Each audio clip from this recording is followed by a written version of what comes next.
Bonjour à toutes et tous. L'objectif de ce webinaire aujourd'hui est de vous présenter les solutions du réseau Anactaract pour agir concrètement dans les entreprises et les administrations en faveur de la qualité de vie au travail de toutes et tous. Pour rappel, l'Agence nationale pour l'amélioration des conditions de travail est une agence sous tutelle du ministère du Travail qui est un réseau de 16 associations régionales et qui a une posture particulière puisqu'elle est effectivement paritaire, équidistante, mixte et pluridisciplinaire. Pour nous présenter rapidement, Karine Babul, chargée de mission au département expérimentation et développement des outils et méthodes. Stéphane Poncet-Miquel, chargé de mission formation transfert. Alors d'ailleurs, à cet usage, je vous rappelle que si vous souhaitez participer au chat, vous pouvez cliquer sur la droite sur le bouton discuter en tant qu'invité. Normalement, cette mention apparaît. Alors Karine, comment est-ce que ça va se passer ? Alors, ce que nous vous proposons dans le cadre de ce webinaire, c'est d'abord de partir de 3 exemples concrets de demandes d'entreprise en matière d'égalité professionnelle, de manière à pouvoir ensuite vous présenter l'approche du réseau Anactaract et ensuite vous présenter le panel de services et d'outils qui sont à votre disposition. Alors, aujourd'hui, très concrètement, quels sont les besoins par rapport à l'égalité professionnelle et au sexisme des entreprises ? Eh bien, les différents cas de figure, les différents exemples que nous allons vous présenter illustrent les différents axes d'intervention sur lesquels nous sommes amenés à intervenir en matière d'égalité professionnelle, qui est la prévention des risques professionnels, la négociation collective et les transformations organisationnelles. Donc, par exemple, en matière de prévention des risques professionnels, eh bien, nous avons par exemple Sarah, qui est manager de proximité dans le secteur de la propreté et qui nous explique que les conditions de travail exposent particulièrement aux agissements sexistes et violences sexuelles ses salariés. Elle ne sait pas comment gérer ses situations personnelles et elle se sent démunie. Donc son besoin est autour de quels outils pour traiter de ces questions collectivement avec la direction et également avec les équipes. Et concernant la négociation ? Eh bien, par exemple, en matière de négociation collective, alors différentes cas de figure peuvent advenir, mais effectivement, par exemple, nous avons Loïc, qui est directeur des ressources humaines, lui dans une PME de 250 personnes, et qui a été interpellé dernièrement par sa direction régionale par rapport à la non-conformité de son accord obligatoire, égalité professionnelle, rémunération et qualité de travail, et qui doit par ailleurs, on le sait, calculer ses indicateurs de l'index, il est en négociation du CSE et de la BDES, et il se pose des questions par rapport à l'articulation de ces différents éléments, et il perd un petit peu le sens, l'objectif de ces éléments qui sont finalement articulés. Et comment est-ce qu'on peut intégrer tous ces éléments justement dans le cadre d'un projet de transformation ? Alors les projets de transformation organisationnelle ne sont pas neutres du point de vue de l'égalité professionnelle et des conditions de travail des femmes et des hommes. Et nous avons par exemple Sophie, qui est déléguée du personnel dans une structure publique de 2000 personnes et qui est dans le cadre d'une réflexion d'un projet de transformation de déménagement d'ici 3 ans. De son établissement et qui est dans une réflexion autour du mix télétravail, bureau partagé, flex office et qui a un besoin de pouvoir agir en amont et de pouvoir imaginer les impacts qu'il pourrait y avoir sur les situations de travail des femmes et des hommes de ces changements organisationnels. Et par rapport à tous ces cas de figure, quelle est la position du réseau ? Eh bien, pour répondre à ces différents cas de figure, nous avons une approche bien spécifique dans le réseau qui est sous-tendu par le modèle systémique des inégalités professionnelles que vous retrouvez ici. Et ce modèle-là sous-tend l'ensemble de nos démarches et de nos outils. Qu'est-ce qu'il nous explique, ce modèle organisationnel ? Que l'organisation du travail, les pratiques RH et de management sont sous-tendues par des représentations en matière de conditions de travail, de compétences, de métiers et de stéréotypes de genre qui ont des répercussions en termes de division sexuée du travail, de gestion des parcours différents, d'invisibilité des conditions de travail et d'impact différenciés sur la santé, de temps de travail différents et d'une inégalité d'accès aux leviers organisationnels relatifs au temps de travail qui ont des répercussions bien sûr sur la carrière et la rémunération, mais également en termes de conditions de travail et santé. Et c'est bien l'axe sur lequel le réseau Anactaract insiste particulièrement. D'accord.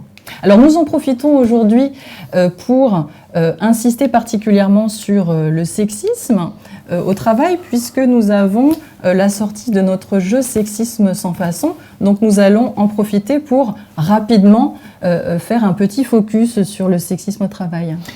Tout à fait. Donc le sexisme au travail, alors tout d'abord nous avons profité de la sortie de notre nouveau jeu, le sexisme sans façon, pour rappeler quelques éléments qui avaient déjà pu être abordés lors de nos webinaires, auxquels je vous invite à vous référer si vous souhaitez approfondir toutes ces questions. Je vous rappelle également qu'en téléchargeant, en appuyant sur le bouton du haut, vous pouvez télécharger le document qui est notre support d'aujourd'hui.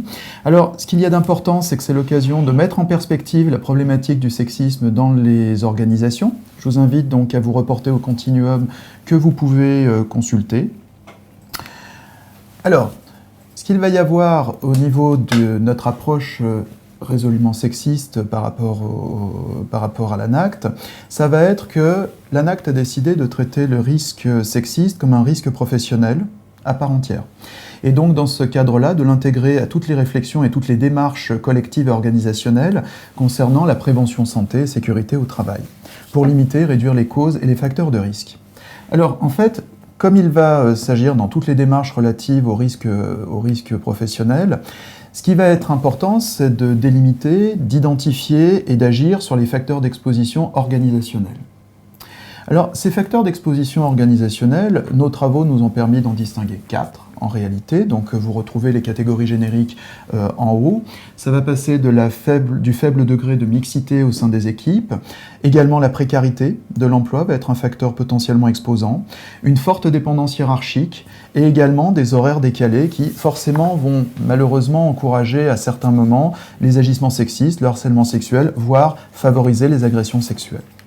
Donc vous voyez, si je puis me permettre, que dans le cadre de la prévention des risques sexistes, on retrouve encore une fois notre modèle systémique des inégalités professionnelles. Tout à fait. Alors, nous avons tout un panel de services et d'outils aujourd'hui.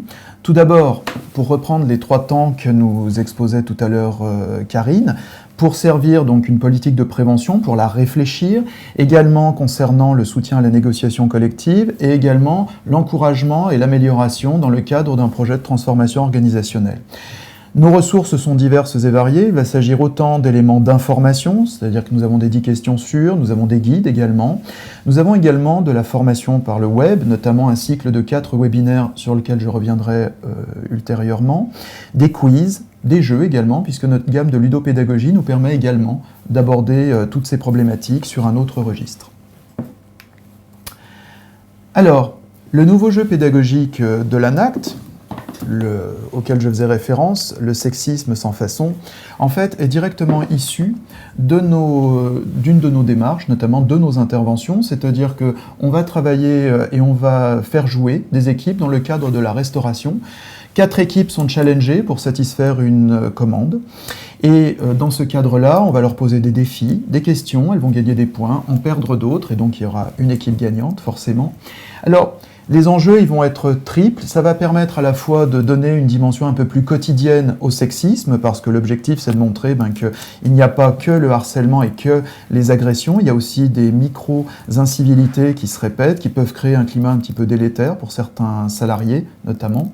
Mieux connaître les composantes également du sexisme dans les situations de travail du quotidien, en fait. Ce que je reviendrai un petit peu sur ce que disait Karine tout à l'heure, et également prendre conscience ensemble pour engager des démarches de prévention de sexisme au travail qui vont être nourries par l'expérience. Il faut savoir donc que ce jeu peut se jouer entre 4 à 12 joueurs, qu'il est d'une durée de 45 minutes et qu'au niveau du prix public, il est à 180 € hors taxe avec 20% de TVA et à 216 € TTC. Nous avons également, pour les personnes qui souhaitent approfondir leur connaissance de notre approche et de notre méthodologie, 4 webinaires de vocation pédagogique. Donc vous pouvez distinguer sexisme au travail, un nouveau risque professionnel, c'est-à-dire comment est-ce que l'on peut considérer le sexisme comme un risque professionnel. Ce sont des webinaires d'1 heure quand même.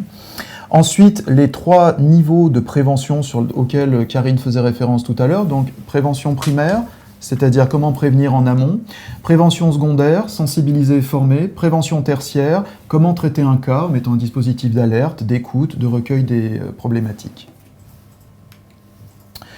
Nous avons également des fiches outils qui vont nous permettre un auto-positionnement ou autodiagnostic des facteurs organisationnels au sein de notre propre structure concernant les agissements sexistes et le harcèlement sexuel. Il y a également des fiches repères qui vont permettre d'intégrer des étapes pour permettre de mettre les agissements sexistes et le harcèlement sexuel dans le DURP. Et également des fiches qui ont été pensées à titre illustratif avec des analyses de cas de sexisme. Voilà.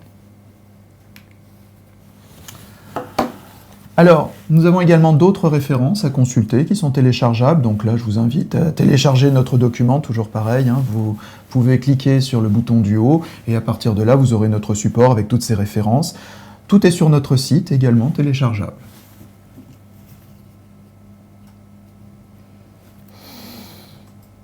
Alors, prévenir le risque de sexisme au travail, c'est également la possibilité de se former. Parce que mettre en place une dynamique de prévention ou une dynamique de formation ou engendrer et soutenir un projet de prévention par rapport au harcèlement sexiste, ça ne s'improvise pas. Donc, l'idée de cette formation, c'est de professionnaliser sur une journée des préventeurs, des chefs d'entreprise, des chefs de service sur la question du sexisme, leur permettre d'avoir des repères méthodologiques, des repères également en termes de cadre réglementaire, et également une prise en main concernant le jeu que je vous ai montré tout à l'heure. Ce jeu est très important parce qu'au niveau des règles du jeu, ce qui va se passer, c'est que ça va favoriser surtout la discussion. D'où le fait qu'il va autant nourrir la formation, la prévention ou la sensibilisation, qui sont 3 temps qui doivent être systématiquement articulés quand on veut faire une campagne de prévention. Voilà. Alors concernant la négociation collective, donc nous avons vu qu'effectivement les questions de sexisme au travail se logeaient dans les questions d'organisation et de conditions de travail, d'où l'intérêt de pouvoir prendre de la hauteur et d'articuler ces questions de prévention des risques avec des actions, des projets égalité professionnelle, notamment dans la perspective de négociation d'accords égalité professionnelle, rémunération et qualité de vie au travail. Donc par rapport aux outils que nous avons à proposer, nous avons bien sûr tout d'abord un quiz de sensibilisation que vous pouvez utiliser dans différents cadres, dans le cadre d'une réunion CSE par exemple, ou à l'occasion d'une formation en binôme paritaire. Et donc ce quiz, il rassemble l'ensemble des données statistiques nationales, questions-réponses sur les 4 dimensions de notre modèle organisationnel, ce qui permet à l'entreprise de pouvoir se positionner par rapport à sa propre situation en rapport avec le paysage des inégalités professionnelles en France. Nous avons également des vidéos témoignages qui permettent aux entreprises de voir concrètement comment elles s'y sont pris pour mener un accord collectif égalité professionnelle, rémunération et qualité de vie au travail. Et puis nous avons bien sûr des dossiers de veille pour en savoir davantage et accéder à l'ensemble des ressources. Mais nous avons également, si le slide veut bien passer, voilà un jeu qui est le jeu des essentiels égalité professionnelle, le jeu des essentiels EGAPRO, qui est un jeu qui permet d'entrer dans le sujet de l'égalité professionnelle, de découvrir les enjeux de manière extrêmement concrète, puisque avec ce jeu, vous allez pouvoir balayer l'ensemble des actions qui ont pu être menées dans l'entreprise et de prototyper un plan d'action tel qu'il est proposé, tel qu'il est demandé dans le cadre légal et de mettre en place un véritable projet égalité professionnelle, ce qui va demander bien entendu différentes étapes et notamment une étape de diagnostic de la situation. Et pour ce faire, nous avons également un outil qui permet d'effectuer une analyse quantitative des données, alors de manière tout à fait exhaustive en mobilisant l'ensemble des indicateurs qui sont dans le cadre légal de la négociation et de la BDES, mais également vous pouvez choisir 2 à 3 indicateurs sur les 4 dimensions que nous avons présentées, de manière à avoir un diagnostic malgré tout systémique de l'égalité professionnelle. Cet outil qui est déjà en ligne sera actualisé au mois de mai pour intégrer l'ensemble des éléments relatifs à l'index, c'est-à-dire qu'avec cet outil, vous pourrez à la fois effectuer votre diagnostic égalité, produire des données dans le cadre de la BDES, mais également répondre aux obligations légales en termes d'index. Sur le champ de la négociation collective, vous avez également la formation, négocier un accord pour initier une dynamique sociale que nous conseillons sur les acteurs de la négociation, mais que nous encourageons en direction des entreprises dans le cadre d'un binôme paritaire pour pouvoir prendre en main l'ensemble des démarches et des outils qui permettent de cheminer vers la négociation collective d'un accord, un accord qui serait pertinent, qui serait fondé sur les conditions de travail réelles des femmes et des hommes et qui puisse identifier des actions innovantes pour la qualité de vie au travail de toutes et tous. En matière de transformation organisationnelle, donc on l'a vu, les projets de transformation ne sont pas neutres du point de vue des situations de travail des femmes et des hommes. Donc dans ce cadre, on encourage les entreprises à mobiliser ce que l'on appelle la prospective d'impact. Qu'est-ce que ça veut dire? C'est-à-dire qu'en mobilisant le cadre du modèle organisationnel, toujours le même sur les 4 axes, on invite l'entreprise à se poser la question dans quelle mesure le projet peut être positif ou négatif sur les différents axes et à quelles conditions le projet est vecteur véritablement d'égalité professionnelle. Et pour vous aider dans cette démarche, vous avez un exemple concret relatif au télétravail. Donc nous vous invitons à aller notamment consulter les ressources que nous avons sur le télétravail qui intègrent cette dimension de manière transversale de l'égalité professionnelle. Alors Karine, nous avons beaucoup de questions concernant le jeu Sexisme sans façon. Donc, bien, on va les prendre dans l'ordre. Voilà. Tout d'abord, Ségolène qui nous demande qui peut animer le jeu Sexisme. Alors, il faut savoir que les personnes qui peuvent animer le jeu Sexisme, en fait, sont des personnes qui souvent... Alors, il y a 2 manières de le faire. Il faut toujours un maître du jeu. Mais il y a également une formation à laquelle j'ai pu faire référence tout à l'heure, qui est une formation à l'animation de ce jeu avec des objectifs précis. Je dirais que systématiquement, c'est un porteur de projet qui va plutôt être un référent, notamment sur une initiative qui est menée du côté, que ce soit de la sensibilisation, de la formation ou de la prévention concernant le sexisme. Ça peut être utilisé, il y a beaucoup d'usages qui en sont faits. Alors, il y a également une autre question. Le jeu est-il adapté ou utilisable dans le secteur public? Oui, en fait, il faut savoir que ce sont des situations fictives, mais qui en fait sont issues de cas bien réels.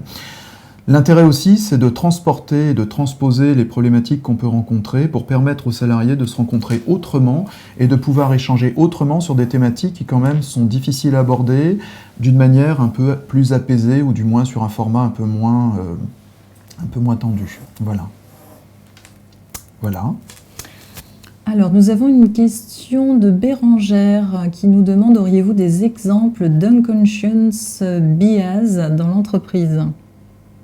Alors j'imagine que ce sont les biais inconscients. Donc par rapport à ces questions-là, donc comme vous l'avez vu dans le modèle organisationnel explicatif des inégalités professionnelles, ce qui est au centre, c'est véritablement les représentations que l'on a des métiers, des conditions de travail, des compétences relatives notamment aux stéréotypes de genre. Et donc l'approche du réseau, c'est véritablement d'aller voir les conditions de travail réelles, de manière à pouvoir faire en sorte que l'organisation soit égalitaire, qu'elle puisse prendre en compte les situations de travail des femmes et des hommes. D'accord. Alors aujourd'hui, les gens ont envie de jouer parce que justement, ils veulent en savoir plus sur le jeu, notamment qui est supposé faire quoi. Eh bien, Tout simplement, ce qu'il faut savoir, c'est que, ma foi, le jeu repose sur quelque chose d'assez simple. On fait partie d'une équipe. Chacun est un salarié au sein d'un restaurant chargé de servir des commandes constituées d'entrées, de plats, de desserts et de boissons, et va devoir répondre en nom propre, mais généralement c'est concerté au niveau des équipes, à des questions, à des défis, à des épreuves, notamment concernant les différentes facettes du sexisme et ses déclinaisons au quotidien. Voilà.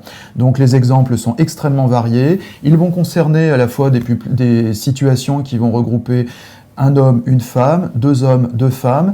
Et donc c'est quelque chose qui généralement est très intéressant parce qu'on se rend compte que sous un format ludique, on se met à aborder énormément de thématiques qui spontanément n'émergeraient pas. Très bien. Est-ce qu'il y a d'autres questions relatives à nos différentes solutions en matière d'égalité professionnelle? Alors, question. Alors, ce qu'il va y avoir quand même... Alors, oui, justement, il y a Benoît qui nous demande... Le jeu avant achat. Voilà, tout à fait. Alors, bah, écoutez, la table est petite, mais on va l'ouvrir. Alors, vous voyez, vous avez les règles du jeu. Voilà. Les règles du jeu qui vont présenter, bah, évidemment, qui vont être un nota bene.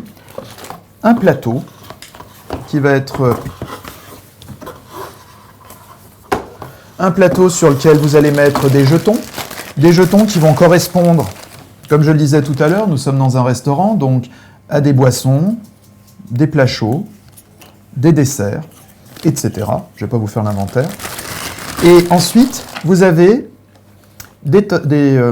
donc des questions qui vont être thématiques, par exemple là, Lucie croise Sophia. Tu peux demander à Enzo de te remplacer ce soir, il est jeune et sans enfant. Est-ce que c'est une situation de sexisme? Oui, parce que la perception de la disponibilité se fait à l'aune des responsabilités familiales. Donc c'est quelque chose qui est un petit peu infamant. Voilà. Vous avez ensuite à classer les fiches à l'intérieur d'un totem. Ce totem est un nota bene avec les 6 facettes du sexisme, c'est-à-dire qu'à chaque fois, il y a un nota bene qui permet aux équipes de se positionner, c'est-à-dire par exemple, est-ce que c'est non sexiste, est-ce que c'est du sexisme bienveillant, du sexisme masqué, du sexisme hostile, du harcèlement sexuel. Il y a quand même une petite aide parce qu'en fait, c'est systématiquement défini en dessous, donc ça permet à chacun de se positionner, de réfléchir, de débattre, voire même de se confronter, parce qu'à l'usage dont on se rend compte, finalement, c'est qu'au sein d'une même séquence, les équipes entre elles se mettent à interagir, c'est-à-dire qu'en fait, les gens se prennent au jeu, et en fait, il n'est pas rare que les équipes s'entraident, voire même au bout d'un moment qu'ils oublient le sens de la compétition et que ça fait vraiment quelque chose qui va créer vraiment une bonne émulation. Évidemment, des pions, puisque chaque équipe a une couleur, donc forcément, il faut qu'on puisse se situer. Voilà. Voilà. Alors,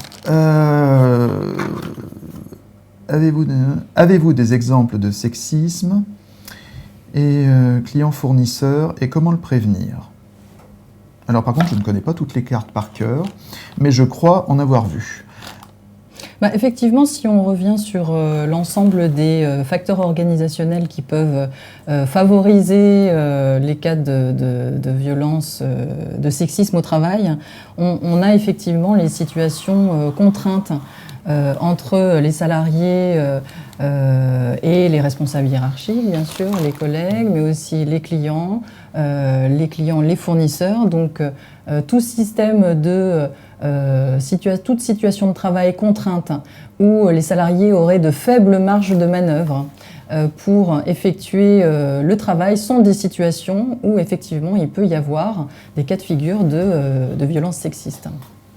Donc encore une fois, les solutions se nichent dans les questions d'organisation et de conditions de travail et il est question de voir dans quelle mesure on peut desserrer les contraintes de manière à redonner des marges de manœuvre aux salariés afin de pouvoir mieux prévenir ces questions de sexisme au travail.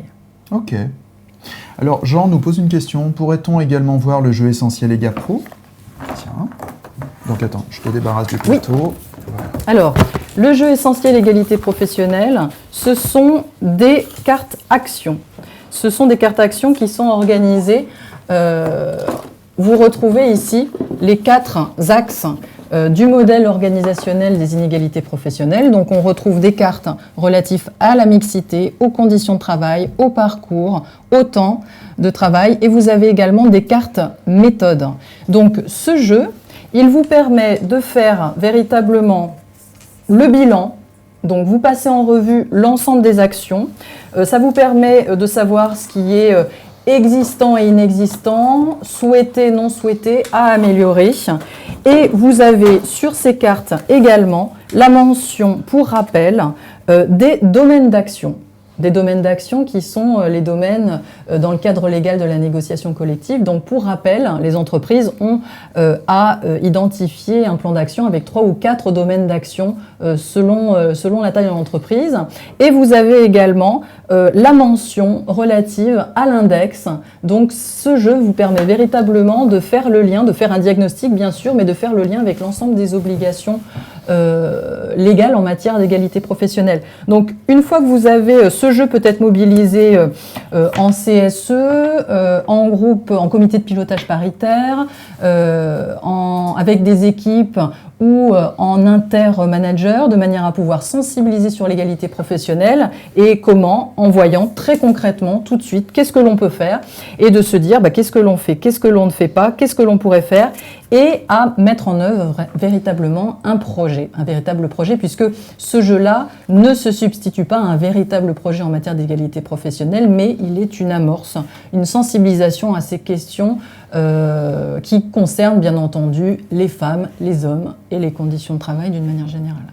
Alors on a de nouveau encore des questions justement, toujours sur le jeu Sexisme sans façon, notamment concernant les fameux totems, et notamment le totem avec tout ce qui va concerner la déclinaison. Voilà, la déclinaison des multiples facettes du sexisme que j'énumérais tout à l'heure. Je vais le mettre, non, je vais pas le mettre là, hop, je vais le mettre là. En fait, ce qu'il va y avoir, c'est que toutes ces déclinaisons, vous pouvez les retrouver également sur notre site, parce que nous avons donc également un guide qui s'appelle Le sexisme sans façon, qui d'ailleurs reprend la même charte graphique que celle-ci, donc en fait vous pourrez facilement le repérer parmi nos parutions. Voilà. Donc, oui. Il y a une réflexion de Laurent oui. Qui nous dit qu'il existe un référent égalité femmes-hommes, bien sûr, mais pourquoi ne pas en mettre 2, pose-t-il comme question, un homme et une femme. Nous, non officiellement, nous l'avons fait dans notre entreprise, donc effectivement, c'est une bonne pratique à partager qui nous semble tout à fait opportune dans la mesure où ce sont des questions qui concernent à la fois les femmes et les hommes, et qu'il y aurait peut-être une petite tendance sur ces questions-là à peut-être genrer. C'est-à-dire mettre plutôt un homme ou une femme sur ces questions-là. Donc un binôme mixte, oui, c'est une bonne pratique. Alors, il y a des questions sur les prix, évidemment. Donc, ce qui va concerner le prix sur le jeu, parce que je suis passé un petit peu vite tout à l'heure, il faut savoir, donc, j'ai pas tout en tête, hein, mais comme je le disais tout à l'heure, donc, le jeu fait 216 € TTC, 180, le jeu sexisme, oui. 180 € hors taxe, voilà. Frais de port et d'emballage, 180 € hors taxe. Et ensuite, il y a des possibilités de remise. Alors, les remises sont de 10% sur le prix public si l'achat est fait sur place, c'est-à-dire dans nos locaux, puisqu'il n'y a pas de frais d'envoi. 10% de remise sur le prix public s'il y a le suivi de formation prise en main du jeu, dans le cadre d'une formation intra, puisque ce que j'ai oublié de préciser, c'est que tout à l'heure, la formation prévenir le risque sexiste, en fait, peut se décliner soit chez nous, dans nos locaux au niveau de l'ANACT à Lyon, sur notre site, soit peut se décliner au sein de votre entreprise, donc dans ce qu'on appelle une formation intra. Donc là, il y a une réduction de 10%. 10% de remise sur le prix public si la personne a suivi la formation animée par une ARACT également, parce que comme tu le disais tout à l'heure, nous sommes un réseau, donc il y a l'ANACT, mais il y a également des ARACT qui sont régionalement implantés. Et 20% de remise sur le prix public si la personne a suivi la formation du catalogue sur la prévention du sexisme au travail et ou prise en main du jeu. Voilà. Alors concernant le jeu des essentiels EGA Pro, 30 €. 30 €. La durée du jeu, pour l'égalité professionnelle, une séquence classique d'animation collective, donc on est sur 1 heure, 1 heure 30, voire 2 heures. Voilà, selon comment dire, puisque c'est un objet de sensibilisation, donc l'idée c'est de pouvoir effectivement débattre à la suite du jeu. Donc on est sur ces temporalités-là.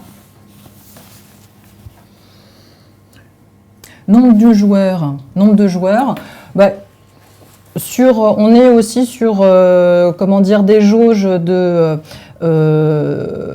d'équipes collectives, donc 6 par jeu. Ça nous semble, voilà, c'est quelque chose qu'on a testé sous ce format-là. 6, c'est un bon nombre maximum pour que chacun puisse s'exprimer et qu'on ne dépasse pas effectivement l'heure 30, les 2 heures. Et puis pour le jeu Sexisme sans façon, donc on est sur des équipes, possiblement. 4. 4 équipes. Et les 4 équipes, à chaque fois, sont sur des jauges également de l'ordre. Je me souviens plus, en fait. De 5-6 personnes. Voilà, tout à fait. Voilà. Y a-t-il d'autres questions ? Alors, avec qui faire le bilan comme joueur, ça c'est quelque chose d'extrêmement important parce que, en fait, quel que soit le format dans lequel vous utilisez le jeu, Sexisme sans façon, le temps du débriefing est extrêmement important. Autant s'il s'agit d'une séquence de sensibilisation que de formation, puisque beaucoup de personnes ont commencé à s'exprimer, parfois des problèmes ont émergé. Il ne faut pas non plus exclure le fait que quand on commence à faire parler les personnes, on peut avoir une personne qui s'exprime en disant « mais moi j'ai vécu telle ou telle chose », et il faut bien prévoir un temps de débriefing pour réguler également tout ce qui a pu être suscité. Et donc en règle générale, ça réclame quand même de ne pas trop improviser, comme tu le disais tout à l'heure, de vraiment intégrer l'utilisation de n'importe quel jeu ou de n'importe quel outil d'une façon générale à un programme de sensibilisation et de prévention qui a été pensé. Voilà. Alors il est midi. Oui. Je crois que il va être temps de nous séparer. Peut-être... Voilà. Donc, oui. Donc, il va être temps de nous séparer. Excusez-nous, parce qu'on a eu un petit bug informatique. Et je vous remercie d'avoir donc suivi ce webinaire. Et donc, si vous souhaitez donc aller plus loin, vous pouvez télécharger ce document. Il va être également en consultation sur notre chaîne Anact Webikeo. Et voilà, je vous invite également à vous abonner à notre newsletter, puisque vous serez informé régulièrement de nos parutions, de nos jeux, etc. Et vous avez également, et ça je vous invite à le faire, la possibilité de télécharger notre catalogue de formation qui regroupe l'intégralité des cursus que nous proposons, qui sont des cursus destinés aux personnes de l'entreprise, qui abordent la question des conditions de travail. Et des conditions de travail. Vous pouvez également, donc, ce sont des journées de formation qui, en règle générale, donc les formations font entre 1 et 3 jours, plutôt entre 1 et 2 jours. Voilà, et nous avons nos assistantes qui peuvent tout à fait vous informer. Voilà. Merci beaucoup. Merci beaucoup. À bientôt. À bientôt, au revoir.